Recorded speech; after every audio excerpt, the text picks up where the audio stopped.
maioria das vezes, de forma sistemática e estrutural, controla o agente público. Porque o que controla os agentes públicos no Brasil, e nós somos de esquerda, e a nossa crítica é exatamente essa.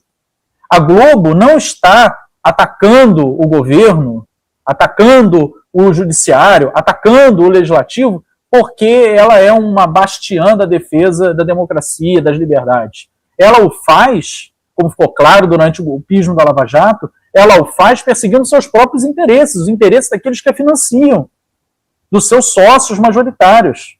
É isso que a imprensa costuma fazer. Então, eu acabei me estendendo um pouquinho aqui, mas o que eu queria apontar é isso. Há uma ideia do jornalismo, e que o Pedro Doria vocaliza muito bem, né, de que o inimigo é o governo, o inimigo é o Estado, mais até do que o governo, o inimigo é o Estado. Tudo que é do Estado deve ser posto em suspeição imediata. É o oposto do que prevê um advogado pensaria. O advogado sempre pensa assim, a fé é pública. Se é um agente público, existe, né, fé pública. Isso é o que prevê a nossa Constituição. Aí é um ponto, Samuel, porque para o jornalismo eles estão pedindo fé pública o tempo inteiro. Ponto. E aí aí inverte a ordem. Para o jornalismo, tudo que ele disser, seja ele quem for o jornalista, pelo amor de Deus, eu conheço tanto jornalista aqui no Rio de Janeiro que fazem umas acusações que, assim, você sabe que não é verdade, você sabe que aquilo ali é matéria comprada, mas em tese ele é um jornalista, de fato ele está dizendo aquilo, ele diz que tem uma fonte e fica por isso mesmo. Sabe o que prova quem está certo e quem está errado? É o tempo. E no caso da Malu Gaspar, não há credibilidade nas fontes da Malu Gaspar. Se o Pedro Doria fez ali um apanhado de coisas que seriam positivas para a Malu Gaspar, nelas, inclusive, eu vejo problemas. A Malu Gaspar e as suas eternas fontes dentro do meio militar brasileiro. Exatamente. Fontes que geralmente não se comprovam. Mas agora, vê o caso foi colocado aqui no DCM também ontem pelo Kiko Nogueira, o embate dela com o Pablo Marçal. Ninguém aqui acha que a gente gosta do Pablo Marçal, certo? Ninguém desconfia que tenhamos aqui qualquer simpatia ao Pablo Marçal. Mas ele deu um desmonte nela, naquele vídeo que foi mostrado aqui, que deixa bem claro como funciona o modus operandi da Malu Gaspar. A Malu fala uma coisa, diz que foi uma fonte que lhe disse, não diz qual é a fonte, e fala, isso é fato. E a coisa passa o tempo e o fato não se concretiza. Então quem estava mentindo naquele caso ali? Não era o Pablo Marçal, por incrível que pareça. O Pablo Marçal estava falando a verdade, a Malu Gaspar estava mentindo. Por que eu posso afirmar isso agora? Porque passados anos daquela afirmação dela, ficou comprovado de que o que ela estava testando não era a realidade, que o Pablo Marçal estava certo na sua indignação de questionar, mas ela se saiu com essa, eu sou jornalista, eu tenho fé pública. Aquilo que eu falo não pode ser contestado. Só pode ser contestado é o Estado. O Estado é que tem, não a fé pública, mas a dúvida pública sobre ele. Mais do que não ter fé pública, também não ter presunção de inocência. Presunção de culpa, segundo o Merval Pereira. Alexandre de Moraes tem que provar que é inocente. Isso é um absurdo tão grande que isso ganha as páginas de um jornal que me admira que isso seja levado a sério por algumas pessoas, sabe? Imagina você ter que... Não, você vai provar, cara, essa barbaridade que tá falando. Bom, pode ser que seja o fato? Pode. Então prove, né? Tinha uma chamada de um filme que eu nunca esqueci, Samuel, de um filme com Anthony Hopkins, que eu não lembro o nome do filme agora, mas o cara matou a própria esposa. Só que ele cometeu, teoricamente, o crime perfeito. E a chamada do filme era, eu matei minha esposa, agora prove. Ficava notório que ele matou a esposa. Agora você tem que provar, as pessoas vão ter que provar. É sobre isso também o aspecto judicial envolvendo todo esse episódio. Olha só, sabe o que me enoja, diz a Débora Bianchini? A Globo tentar impor à nossa população a cultura estadunidense, transmitir os jogos da NFL, futebol americano. Cara, eu passei esses dias, Thiago, olhando os canais de streaming aqui, né, e além da Globo, os outros canais também, Netflix, Amazon Prime, essas coisas todas. É uma insistência nesse NFL.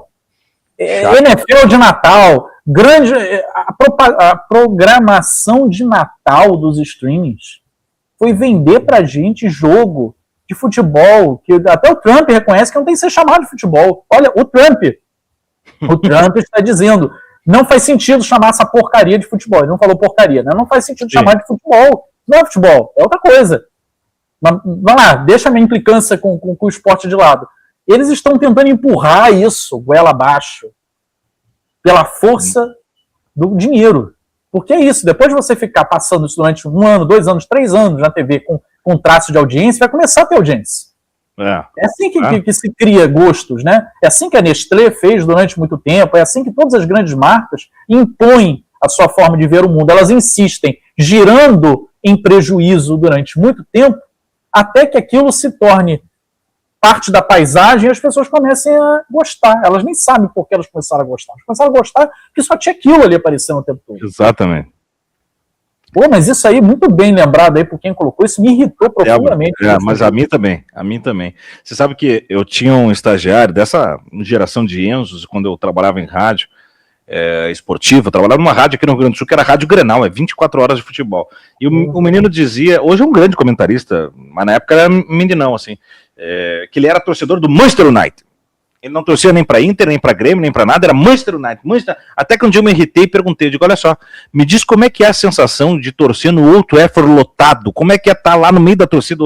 Não, nunca foi. Digo, então você não pode, cara, desculpa, mas não pode. É uma coisa que foge da realidade para mim, essa coisa de, sabe, vou torcer pro futebol americano. Cara, me diz um lugar aqui que tu já foi assistir o futebol americano no Brasil.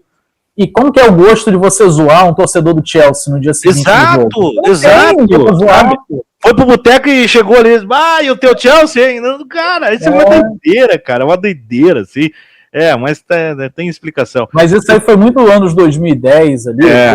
Eu reputo nessa época. O pessoal, eu torço pro Real Madrid, eu sou Milan, eu sou não sei o quê. Começou aquela venda de camisa. É um período, sabe, Thiago? É um período da internacionalização, da internet deixando as coisas mais visíveis. Aí o cara quer se sentir pertencente. Não tem gente no Rio Grande do Sul que diz que é europeu? Então, o cara também quer se sentir europeu.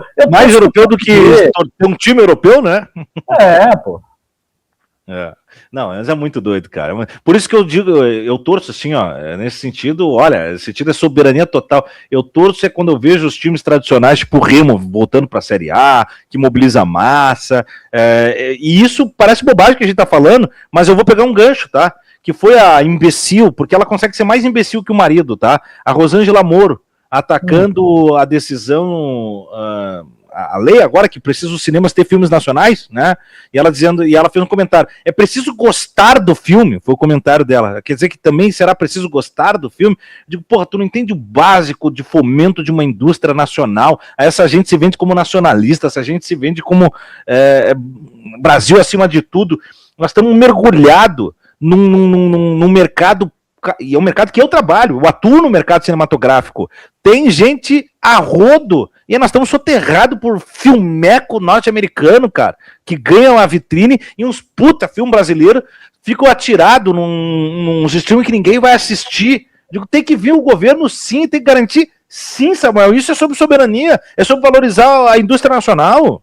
Ô Thiago, eu gosto de cinema também, gosto de filmes, mas eu sou um cara bem chato, e eu sempre fui um cara também muito chato com o cinema brasileiro da última década, porque o cinema brasileiro da última década eram umas produções da Globo Filmes, basicamente, uns enlatados, uma repetição. Cara, adoro o Leandro Hassum. O Leandro Hassum é um comediante maravilhoso, mas ele fez uma pá de filme repetido. O 2, o 3, o 4, fiquei rico, agora tô pobre, 20 vezes o mesmo filme. Aqueles enlatados com a Luísa Perissé. Desculpa, gente, eu gosto da Luísa Perissé, não tanto quanto o Hassum. Acho o Hassum um cara mais interessante que a Luísa Perissé, mas independente de eu gostar dos caras, os filmes que eram produzidos com esses atores muito bons eram umas porcarias, a meu ver, tá? Sem demérito às pessoas ali, eu não quero ofender ninguém, mas eu não gostava dos filmes, eu achava o roteiro fraco, a produção medíocre, tudo ruim. Mas nem por isso eu vou dizer, o cinema brasileiro é uma bosta, porque, sinceramente, aquilo ali, pra mim, nem é cinema brasileiro. Aquilo ali é uma cópia de besteróis da década anterior dos Estados Unidos. Aquilo que a gente ia na locadora pegar, lá Morbid, não sei o que, Norbit, né? Pegava aqueles enlatados do início dos anos 2000 dos Estados Unidos, eles foram reciclados e feitos aqui no Brasil. Agora, esse ano eu vi, por exemplo, o Esqueceram de Mim. Esqueceram de Mim, é o Natal, não confundiu. Ainda estou aqui e vi o Agente Secreto. Esqueceram de Mim. O Agente Secreto, para mim, eu já comentei isso com algumas pessoas e geralmente discordam, tá, da minha opinião, mas eu gostei muito mais do Agente Secreto do que o Ainda Estou Aqui. Embora o Ainda Estou Aqui seja altamente badalado, um ótimo filme também, mas muito badalado. Para mim, ficou muito apoteótico. Se construiu um personagem heróico demais em torno daquela família. E não que ela não seja, mas assim, é uma escolha narrativa, entendeu? Claro, a escolha narrativa não me agradou. Me pareceu muito apologética,